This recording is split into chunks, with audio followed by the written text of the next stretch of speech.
Hi there, welcome back, and this is what we are going to be designing today. So without further ado, let's get right into the tutorial.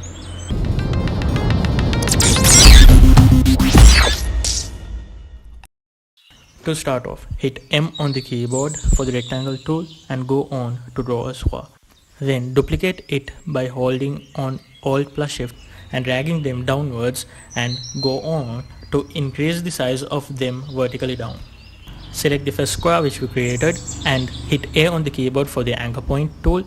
Then go on to select the top right anchor point and the bottom left anchor point and drag them inwards so that a leaf-like shape is created. Do the same for the other square on the right. Hit Ctrl F on the keyboard to make a copy on top and rotate it so that it is placed vertically.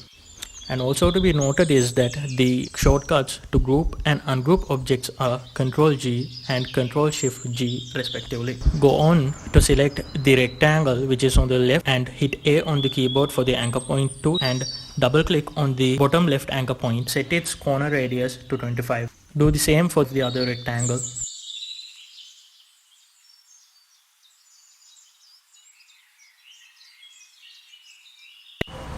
Resize the leaves so that they are a bit larger than the two shapes which are below them.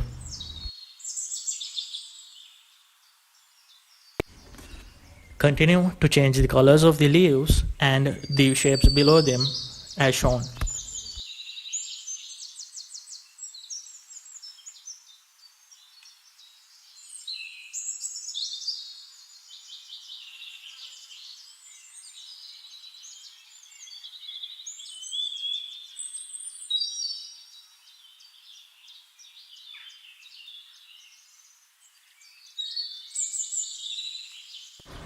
Now let's go on to type in the text to be displayed on the logo and resize them as we need.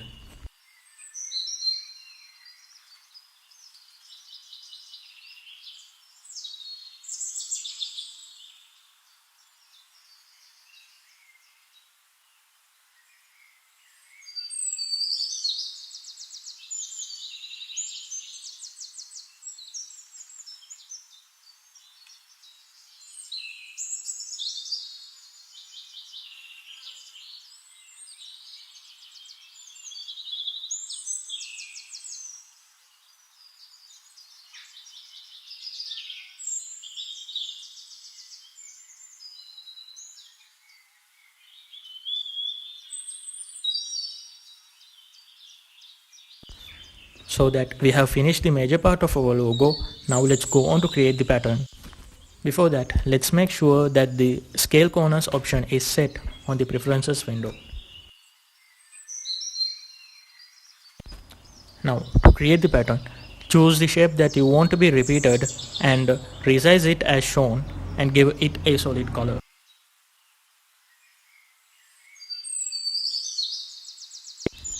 Then go to Object, Pattern, Make, and be free to play with the settings which are appeared on the pop-up window, and once you are comfortable with it, hit Done.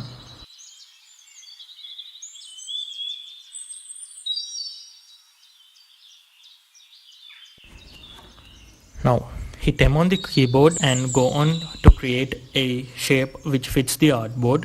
Then go to the swatches panel, select the pattern which we created.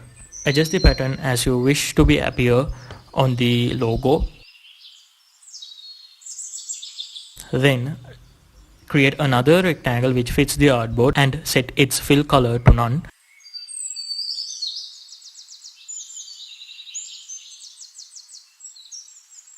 And select both the pattern and the square which you created and hit clipping mask.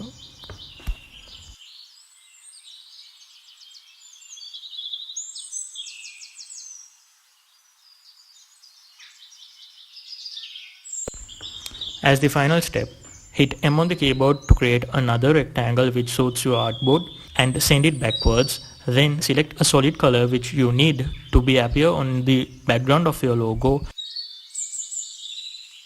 and click on the pattern which you created and set its opacity to 15%.